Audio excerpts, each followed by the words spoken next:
ملاح مچھلی پکڑ رہے تھے تو وہاں پر انہوں نے ان سے ریکویسٹ کی کہ مجھے آپ اپنی نوکری پہ رکھیں، میں آپ کا کام کروں گا، مجھے صرف ایک وقت کا کھانا چاہیے۔ تو وہاں پر انہوں نے حضرت سلیمان علیہ السلام کو اپنے کام پر رکھ لیا۔ شام کو جو اجرت ملتی تھی اس میں ان کو 2 مچھلیاں ملتی تھیں، ایک سے وہ اپنا پیٹ بھرتے تھے اور دوسرا بازار میں جا کر فروخت کر دیتے تھے، اور جو بچ جاتا تھا ان کے کھانے میں سے وہ اللہ کی راہ میں دے دیتے تھے، اور شام کو وہ عبادت اپنی شروع کرتے، پوری رات عبادت میں مشغول رہتے اور صبح دوبارہ اپنے کام پر اپنی ڈیوٹی پر آ جاتے تھے۔ وہاں پر دوسری جانب سنہرا جن نے جو ہے پورے 40 دن اپنا حکومت کی اور اپنی مرضی سے اپنے معاملات کو سر انجام دیا۔ 40 دن پورے ہونے سے پہلے اسی دوران، یعنی کہ اسی پورے وقت کے دوران، جو آصف جن تھا، جو وزیر تھا، بہت زیادہ سیانہ، عقل مند تھا، دانشور تھا، وہ حضرت سلیمان علیہ السلام کی بیویوں کے پاس گیا اور ان سے ملاقات کر کے اس نے پوچھا حضرت سلیمان علیہ السلام کہاں پر ہیں؟ تو انہوں نے بتایا کہ وہ 40 دن ہو گئے ہمارے پاس نہیں آئے، نہ ہماری ان سے ملاقات ہوئی ہے۔ تو سلیمان علیہ السلام کے اس وزیر نے آصف جن کو بہت زیادہ شک و شبہ شروع ہوا، اور اس کو اس چیز کا اندازہ ہونا شروع ہو گیا کہ یہ شخص جو مسند پر فائز ہے، جو تخت پر بیٹھا ہے اور آرڈر دے رہا ہے، یہ حضرت سلیمان علیہ السلام نہیں ہے۔ اس نے اس کا ایک حل نکالا، 40 شخص اکٹھے کیے جو کہ تورات خواں تھے، تورات کی تلاوت کرتے تھے، وہ اس نے ایک جگہ پر منعقد کیے اور محفل کا انعقاد کیا اور ان کو بلایا اور انہوں نے تورات پڑھنا شروع کر دی۔ تو جب تورات پڑھنا شروع کی تو وہ جو تھا سنہرا جن، وہ اس کو جو ہے ایک تکلیف ہونا شروع ہو گئی، اس نے اس تخت کو چھوڑ دیا اور وہ ایک دور دراز علاقے میں جا کر ایک سمندر میں جا کر چھپ گیا، اور حضرت سلیمان علیہ السلام کی وہ انگوٹھی اس نے اسی سمندر میں پھینک دی کہیں پر۔ اب کہانی کے دوسری جانب چلتے ہیں۔ حضرت سلیمان علیہ السلام ایک مرتبہ اپنی ڈیوٹی سر انجام دیتے ہوئے دوپہر کو جب وہ آرام کرنے کے لیے اسی دریا کے کنارے، سمندر کے کنارے سو گئے، تو ایک ملاح کی بیٹی، ایک مچھیرے کی بیٹی وہاں سے گزری جو کہ اپنے والد کے لیے کھانا لے کر جا رہی تھی۔ اس نے دیکھا کہ ایک شخص زمین پر سمندر کے کنارے لیٹا ہوا ہے اور ایک سانپ اپنے منہ میں ایک بہت بڑے پتے کو لے کر ہوا کر رہا ہے اس شخص پہ۔ تو وہ اللہ کے نبی تھے، ان کی بہت بڑی شان ہے، بہت بڑا ان کا درجہ ہے، بہت ان کی عظمت ہے، تو تمام جانور بھی ان سے عقیدت رکھتے تھے اور ان کے تابع تھے اور ان کے حکم پر عمل کرتے تھے۔ تو جب اس نے یہ تمام قصہ دیکھا تو اس نے اپنے والد سے جا کر شیئر کیا کہ فلاں جگہ پر ایک شخص ہے، ایک سانپ ان کے تابع ہے، اور مجھے وہ شخص بہت جو ہے پرنور اور اچھی شخصیت ہے، میں انہیں سے اپنی شادی کرنا چاہتی ہوں، آپ مہربانی کر کے وہاں جائیں اور ان سے میری شادی سے متعلق بات چیت کریں، اگر آپ نے میری شادی وہاں پر نہ کروائی تو میں ساری عمر شادی نہیں کروں گی۔ اس پر جو ہے وہ شخص جو حضرت سلیمان علیہ السلام کے پاس آیا اور اس نے یہ آفر پیش کی۔ حضرت سلیمان علیہ السلام نے ان سے فرمایا کہ میں آپ کے پاس ملازمت کرتا ہوں اور مجھے ایک وقت کا جو کھانے میں 2 مچھلیاں ملتی ہیں، ایک میں بازار میں فروخت کر دیتا ہوں اور دوسرے سے اپنا پیٹ پالتا ہوں، میں کیسے آپ کی بچی کا حق میں ہے نان و نفقہ ادا کروں گا؟ تو مجھے اس چیز کی سمجھ نہیں آ رہی۔ تو اس شخص نے کہا کہ آپ کو جو اجرت ملتی ہے وہ بھی ملتی رہے گی، آپ نے کوئی مہر وغیرہ نہیں دینا، اور جو آپ کی جو بیوی کا خرچہ ہے، میری بیٹی کا خرچہ ہے، وہ بھی میرے ذمہ ہوگا۔ اس پر سلیمان علیہ السلام نے اس سے رضامندی کا اظہار کیا اور آپ کی اسی لڑکی سے شادی ہو گئی۔ ایک مرتبہ جب آپ سمندر میں مچھلیاں پکڑ رہے تھے، اپنی ڈیوٹی سر انجام دے رہے تھے، تو آپ کو جو ہے 3 مچھلیاں ملی۔ ایک مچھلی آپ نے بازار میں فروخت کر دی، ایک مچھلی جو ہے آپ نے کسی جو ہے ضرورت مند محتاج کو دے دی، اور ایک جب اپنی ضرورت کے لیے گھر لے گئے تو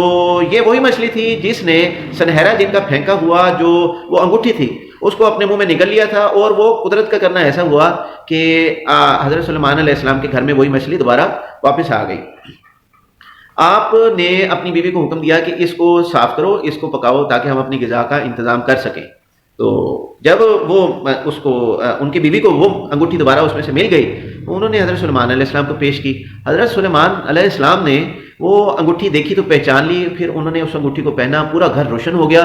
اور پورا گھر جب روشن ہو گیا تو آپ نے اپنی بیوی کو بتایا کہ میں اللہ کا نبی حضرت سلیمان علیہ السلام ہوں اور میں حضرت داؤد علیہ السلام کا بیٹا ہوں، تو یہ میرے تمام حقائق ہیں۔ پھر آپ نے فوراً ہی اپنی خواہش کا اظہار کیا اس انگوٹھی سے، تو آپ اپنے اصل مقام پر جا پہنچے۔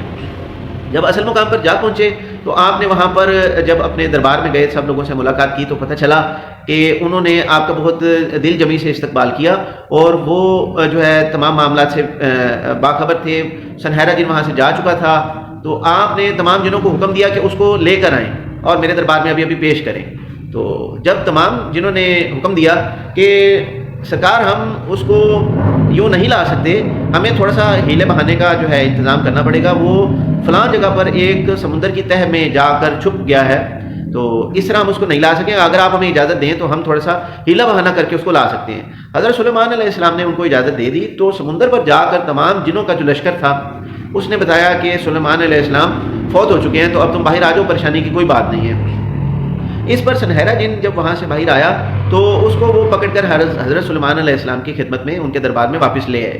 تو حضرت سلیمان علیہ السلام نے اس کو 40 دن تک بہت سخت سزا دی اور پھر اس کو پتھر کا ایک مجسمہ بنا دیا, اور وہ آج تک پتھر کا مجسمہ ویسے ہی اسی جگہ پر جو ہے قید ہے اور وہ اپنی سزا میں جو ہے مشغول ہے. یاد رکھیں کہ حضرت سلیمان علیہ السلام اللہ کے اتنے پیارے نبی ہیں, اتنے لاڈلے نبی ہیں کہ اللہ تعالیٰ نے ان کو تمام چرند پرند ہوائیں تمام مخلوق ان کے تابع کی, اور ایک انگوٹھی دی تحفتاً ہدیتاً جو ان کی شان کے مطابق تھی, جس سے وہ اپنی تمام مخلوق کو, تمام رایا کو کنٹرول کرتے تھے اور تمام مخلوق کی بولی اور زبان بھی جانتے تھے اور ان سے باقاعدہ اس میں بات کرتے تھے. اللہ کے اتنے پیارے ہونے کے باوجود ان پر جب آزمائش کا وقت آیا تو ان کو کسی نے ملازمت پر نہیں رکھا, اور بیت المقدس میں پورے 40 دن تک وہ وہاں جا کر اپنا جو ہے سجدے میں پڑے رہے. بہت دنوں تک وہ وہاں پر اللہ تعالیٰ سے اپنے رابطے میں رہے, اور اس کے بعد وہ بنی اسرائیل کے گاؤں میں گئے, پھر وہاں سے آگے کسی شہر کے بازار میں گئے, لیکن ان کی کسی نے مدد نہیں کی. اور اللہ کے نبی کی شان کو آپ دیکھیں اور اللہ کی آزمائش کے معاملات کو آپ سمجھنے کی کوشش کریں کہ وہ پھر ایک مچھیرے کے پاس انہوں نے ملازمت کو اختیار کیا. لیکن اللہ تعالیٰ سے آپ یاد رکھیں کہ انہوں نے اپنے کنیکشن کو نہیں توڑا. یہاں پر ہمارے اوپر جب کوئی مصیبت پریشانی آئے, دکھ تکلیف آئے, تو ہم سب سے پہلے جو ہے ایک ناشکری کا اظہار کرتے ہیں اور رونا دھونا شروع کر دیتے ہیں, سب لوگوں سے اظہار کرتے ہیں اپنے مسائل کا, اور ہمارے مسائل بڑھتے جاتے ہیں. صرف یہی ایک وجہ ہے کہ ہمارے مسائل جو ہے جلد حل نہیں ہوتے. اگر ہم صرف صبر و شکر کا اظہار کریں, اللہ تعالیٰ سے اپنے معاملات کے لیے استغفار طلب کریں